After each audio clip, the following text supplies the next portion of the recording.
Hi guys, welcome back to my channel. मैंने आपको पिछले वीडियो में जलवायु प्रदेश के बारे में बताया था। आज मैं आपको जलवायु प्रदेश के नाम किस बेस पर पड़े हैं वो सब बताऊंगा, क्योंकि इस वीडियो को देखने के बाद आप हमेशा के लिए जलवायु प्रदेश की स्थिति व उनके नाम कैसे पड़े हैं ये कभी भी नहीं भूल पाएंगे। लेकिन इस वीडियो को देखने से पहले पार्ट 1 भी ज़रूर देखें, क्योंकि अगर आपको उस वीडियो को देखने का समय नहीं मिला है या किसी कारणवश नहीं देख पाए हैं, तो ये जो वीडियो देखने जा रहे हैं इसमें आप चीज़ों को समझने का प्रयास करेंगे लेकिन समझ नहीं पाएंगे। इसीलिए आप मेरे जलवायु विज्ञान के पार्ट 1 को ज़रूर देखें। चलिए, तो चलते हैं हम अपने आज नेक्स्ट पार्ट पर, पार्ट 2, जिसमें हम आपको जलवायु विज्ञान के नाम किस बेस पर पढ़े हैं वो बताने जा रहे हैं।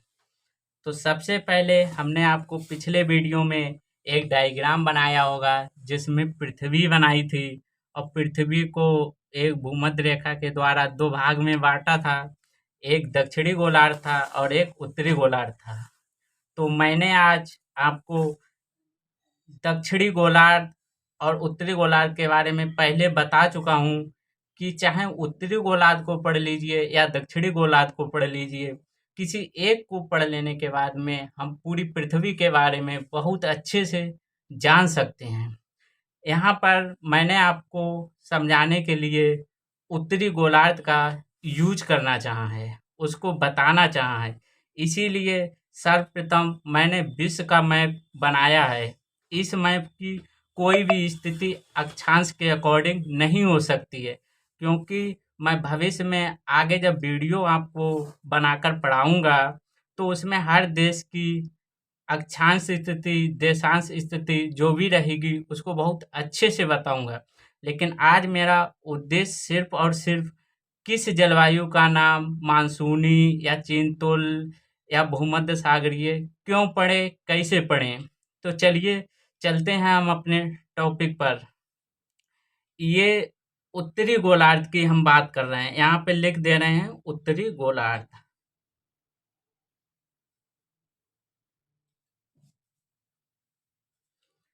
ये हमारी अक्षांश रेखा है 0, इसको भूमध्य रेखा भी कहते हैं। ये 10 अक्षांश है, ये 30 अक्षांश है, ये 45 अक्षांश है और ये 60 अक्षांश है। 60 के बाद हम जैसे ऊपर जाएंगे तो 90 अक्षांश पड़ेगा। लेकिन मैंने आपको पहले ही बताया था लास्ट वाले वीडियो में कि जो 60 के बाद 90 अक्षांश आएगा उसमें चारों तरफ शुरू से लेकर पूरी पृथ्वी पर बर्फ ही बर्फ पाई जाती है। इसीलिए मैंने उसको 3 भागों में डिवाइड नहीं किया था। यहाँ मैंने सिर्फ और सिर्फ वो बताना चाहा है जो आपके लिए बहुत ज़रूरी है। तो सबसे पहले 0 अक्षांश को पढ़ रहे हैं या 10 अक्षांश को पढ़ रहे हैं, उससे पहले आपको ये जो बैकग्राउंड दिख रहा होगा इसके बारे में मैं आपको थोड़ा-सा समझाना चाह रहा हूँ। देखिए, ये वाला जो है ये यहाँ से आया है, ये पूरा जो है अफ्रीका महाद्वीप है। कौन-सा महाद्वीप? अफ्रीका।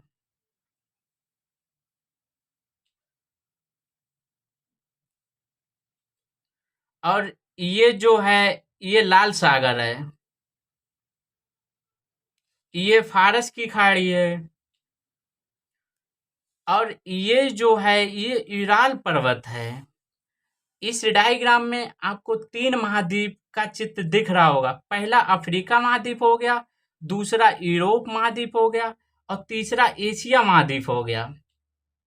लेकिन एशिया महाद्वीप और यूरोप महाद्वीप एक ही जैसे लगते हैं, उनको अलग करना मुश्किल रहता है। लेकिन इसके भी कई सिद्धांत हैं, कैसे अलग हुआ है, ये सब चीज़ें आगे के वीडियो में हम आपको बहुत अच्छे से बताएँगे। उसके बाद आप कभी भी ये नहीं भूल पाएँगे कि एशिया महाद्वीप कहाँ तक लगता है, यूरोप महाद्वीप कहाँ तक लगता है। लेकिन यहाँ पर हम थोड़ा-सा समझाना चाह रहे हैं, ये यूराल पर्वत है और ये जो नदी है ये वोल्गा नदी रहेगी, एक यूराल नदी रहेगी, ये कैस्पियन सागर में गिरती है और यहाँ से नदियों के द्वारा जो है ये भूमध्य सागर हो गया। तो ये जो रेखा है ये पूरा इधर का यूरोप हो गया, इधर का एशिया हो गया और ये अफ्रीका हो गया। अब चलिए चलते हैं हम अपने टॉपिक पर। जलवायु के नाम कैसे पढ़े, किस बेस पे पढ़े, ठीक है। तो ये 0 से 10 अक्षांश, ये तो कल ही मैंने बता दिया था, ये विषुवत रेखीय जलवायु प्रदेश है।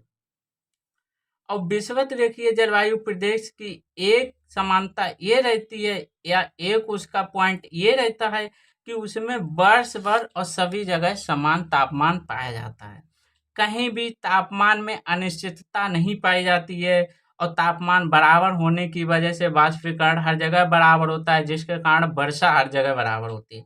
इसीलिए यहाँ की जैव विविधता बहुत ज़्यादा पाई जाती है और इसीलिए यहाँ पर हमेशा उष्णकटिबंधीय सदाबहार वन पाए जाते हैं, जिनको हम विषुवत रेखीय वन भी कहते हैं।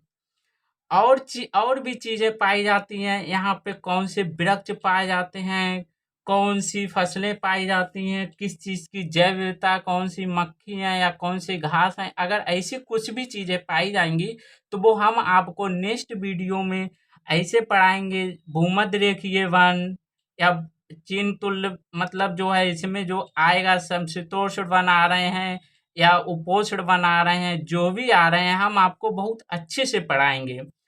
लेकिन यहाँ पे हम सिर्फ नाम को पढ़ाना चाह रहे हैं। तो 0 से 10 हमारा, अगर आप पीछे वाला वीडियो देखेंगे उसमें बहुत अच्छे से जान पाएंगे इसकी विशेषताएं क्या हैं। लेकिन आज हम चल रहे हैं 0 से 30 अक्षांश के बीच में। इसको कल हमने बताया था कि मानसूनी वन, मतलब मानसूनी जलवायु, हमने इसका नाम बताया था। लेकिन मानसूनी जलवायु कैसे पड़ा?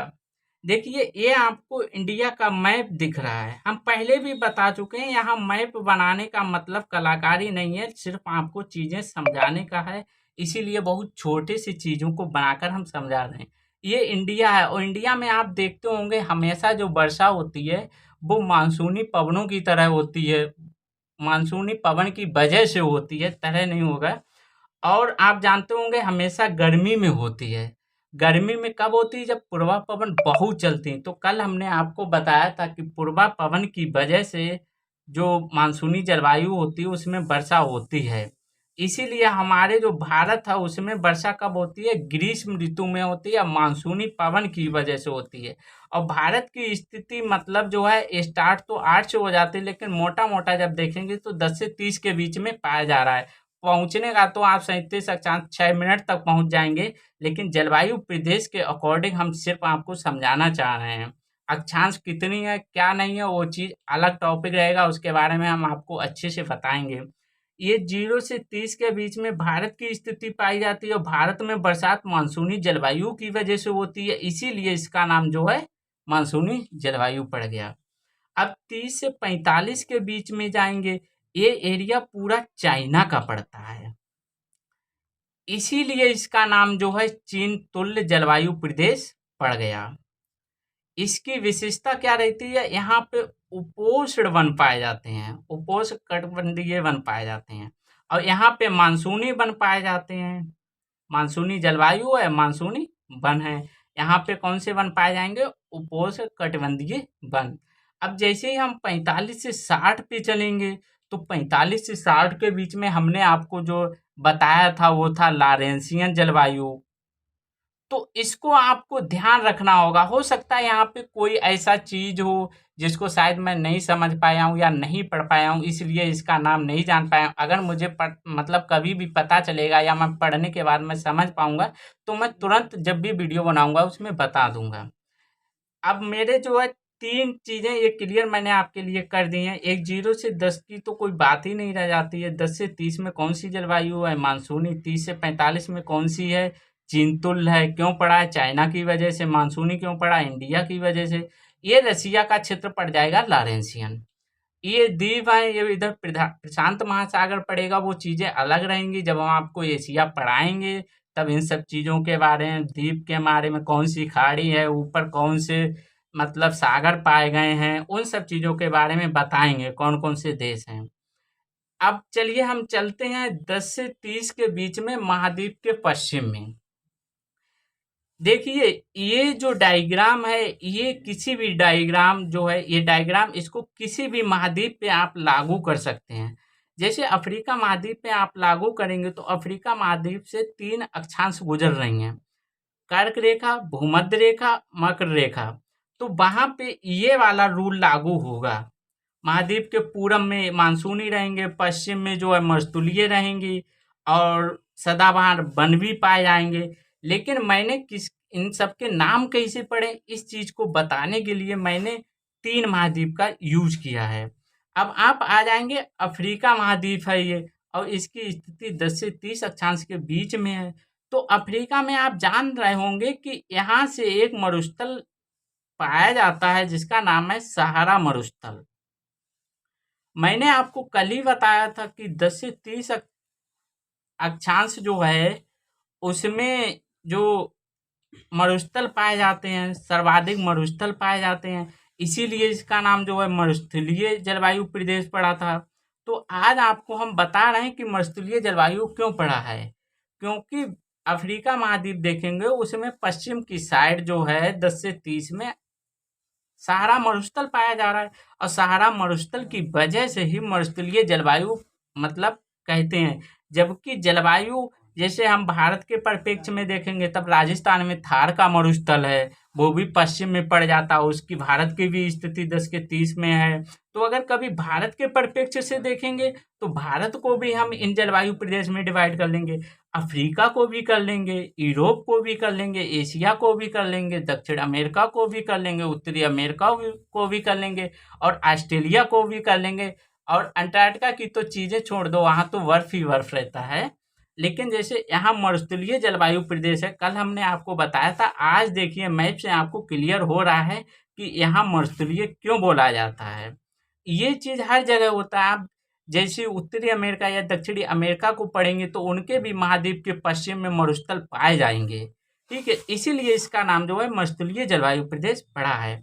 अब जैसे ही हम 30 से 45 पे जाएंगे तो यहाँ ये देख लीजिए, ये अफ्रीका हो गया, ये यूरोप हो गया और ये जो है अटलांटिक महासागर है। लेकिन यहाँ से इस सागर को ये इतना बड़ा है जो है, मैप में तो काफ़ी विस्तृत रूप से दिखेगा आपको। तो इसको इस चीज़ से समझ लिए, ये जो भूमध्य सागर है इसी की वजह से 30 से 45 के बीच की अक्षांश को भूमध्य सागरीय जलवायु प्रदेश बोला गया है। यहाँ पे क्या होता है, मरुस्थलीय जलवायु प्रदेश में यहाँ मरुस्थलीय वन पाए जाते हैं। अब भूमध्य सागर जो होता है, भूमध्य सागर की वजह से भूमध्य सागरीय जलवायु प्रदेश उसका नाम पड़ा है और यहाँ पे जो है भूमध्य सागरीय वन पाए जाते हैं। यहीं पर खट्टे रसदार फल पाए जाते हैं जिनकी वजह से बहुत ज़्यादा शराब है, खट्टे रसदार जो फल हैं उनका उत्पादन किया जाता है। कुछ ही देशों की शराब बहुत प्रचलित होती है। जैसे मैं आपको जब यूरोप कंटिनेंट पढ़ाऊँगा तो उसमें यहाँ पे स्पेन पढ़ाऊँगा, पुर्तगाल पढ़ाऊँगा। पुर्तगाल का एक ब्रांड है जिसको पोर्टो ब्रांड कहते हैं। पोर्टो शराब के लिए बहुत मतलब एक होता है कि पेटेंट ब्रांड है। इसीलिए जैसे कुछ ही देश, मैंने कल बताया था कि कुछ ही देशों में शराब का उत्पादन किया जाता है। तो 30 से 45 के अक्षांश के बीच में महाद्वीप के पश्चिम में जितने भी देश पड़ेंगे उनकी खासकर विशेषता यही होगी ज़्यादातर कि उनमें शराब का उत्पादन या खट्टे रसदार फलों का ही उत्पादन किया जाता होगा। अब जैसे ही हम 45 से 60 के बीच में पहुँचेंगे तो कल हमने आपको बताया था कि इस जलवायु प्रदेश का नाम जो था ब्रिटिश तुल्य जलवायु प्रदेश था। लेकिन इसका नाम ब्रिटिश तुल्य जलवायु प्रदेश क्यों पड़ा? क्योंकि ये जो है ये तुम्हारा नॉर्थ आयरलैंड हो गया, ये तुम्हारा आयरलैंड गणराज्य हो गया, ये स्कॉटलैंड हो गया, ये इंग्लैंड हो गया पूरा तुम्हारा और ये वेल्स हो गया। इन सबको सम्मिलित रूप से ब्रिटिश द्वीप समूह कहते हैं और ब्रिटिश द्वीप समूह कहने के कारण ही इस जलवायु का नाम जो है ब्रिटिश तुल्य जलवायु प्रदेश पड़ गया है। अब यहाँ क्या होता है, यहाँ पे समशीतोष्ण वन पाए जाते हैं और समशीतोष्ण वन जो होते हैं बहुत मुलायम वन होते हैं। मुलायम वन होने के कारण उनका ज़्यादातर जो है उनको काट कर रद्दी है, कागज़ है, ऐसी मुलायम चीज़ों को बनाने में उनका यूज किया जाता है। अब देखिए हमारा मानसूनी क्यों पड़ा, इंडिया की वजह से, चाइना की वजह से चीन तुल्य पड़ा है, रसिया का लॉरेंसियन एक डाल दिया है। यहाँ पे आप देखेंगे कि ब्रिटिश द्वीप की वजह से जो है ब्रिटिश तुल्य जलवायु प्रदेश नाम पड़ा है। यहाँ भूमध्य सागर की वजह से जो है भूमध्य सागरीय जलवायु प्रदेश नाम पड़ा है। और यहाँ जो है अफ्रीका महाद्वीप का सहारा मरुस्थल की होने की वजह से ये मरुस्थलीय जलवायु प्रदेश इसका नाम पड़ा है। अब बात जो है साइड के महाद्वीप के पूर्वी और पश्चिमी की हो गई, लेकिन जैसे कोई कंटिनेंट है बड़ा है तो उसके बीच में भी कुछ है, तो बीच की चीजों को कैसे समझेंगे।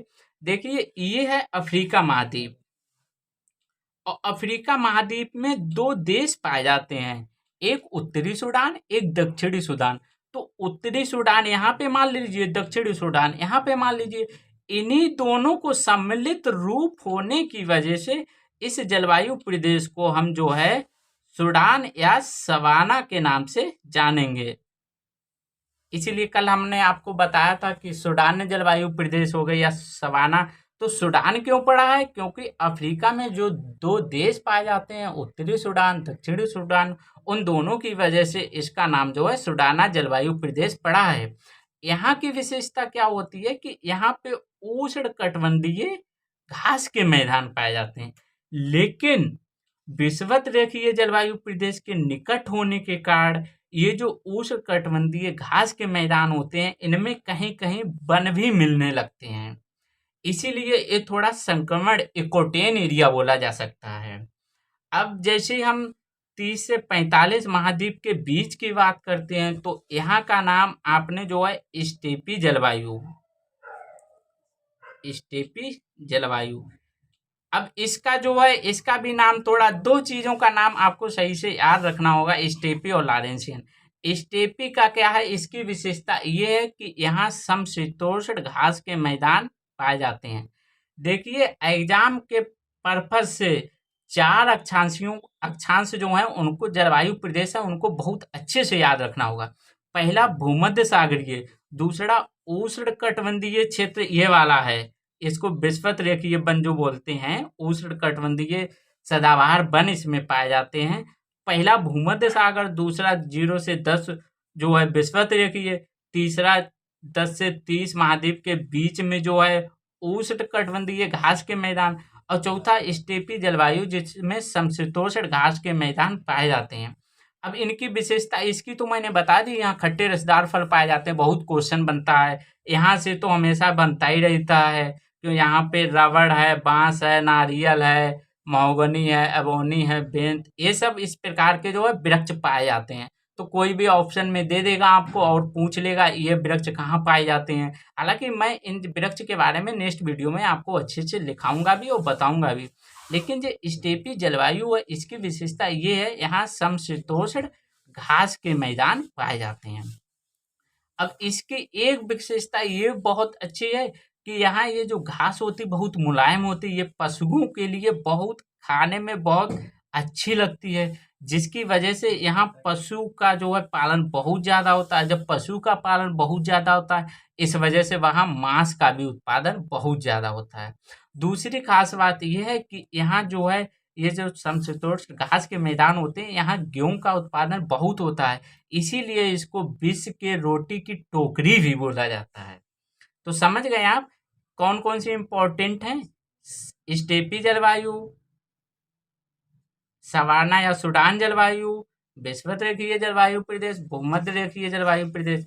अब नेक्स्ट मतलब हम आएंगे तो ये हमने आपको कल बताया था साइबेरियन जलवायु। अब साइबेरियन को आप देखेंगे जैसे विश्व के मैप में जाएंगे तो वहां देखा होगा कि साइबेरियन नाम से बहुत एरिया पाया जा रहा होगा, उसी एरिया के नाम से ही इसको साइबेरियन जलवायु प्रदेश बोल दिया है। यहाँ की विशेषता क्या होगी, यहाँ जो वृक्ष पाए जाएंगे वो एकदम शंकुधारी होंगे, तो इनको शंकुधारी या टोंगा वन भी बोलते हैं, क्योंकि एकदम तिरछे तिरछे होंगे। और शंकुधारी क्यों पाए जाते हैं, क्योंकि बर्फ यहाँ से 45 ऊपर जाएंगे बर्फ पड़ना शुरू हो जाती है, और जब बर्फ पड़ना शुरू हो जाती है तो वृक्ष जो है बर्फ वृक्षों के पत्तों पे ना रुके, इसलिए वो थोड़ा तिरछे टाइप के होते हैं, जिससे बर्फ गिरती है और नीचे की ओर फिसलती जाती है। तो आपके सभी जलवायु प्रदेश बहुत अच्छे से शायद क्लियर हो चुके होंगे।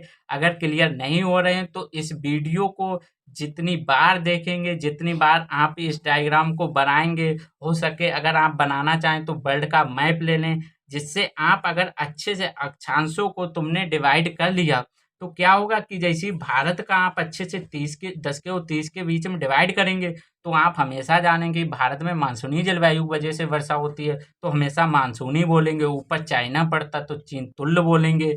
इधर मरुस्थल सहारा अफ्रीका का पड़ रहा है तो मरुस्थल बोलेंगे। इधर भूमध्य सागर पाया जा रहा है, इसलिए भूमध्य सागरीय बोलेंगे। और इधर ब्रिटिश द्वीप पाए जा रहे हैं, इसलिए ब्रिटिश तुल्य बोलेंगे आप।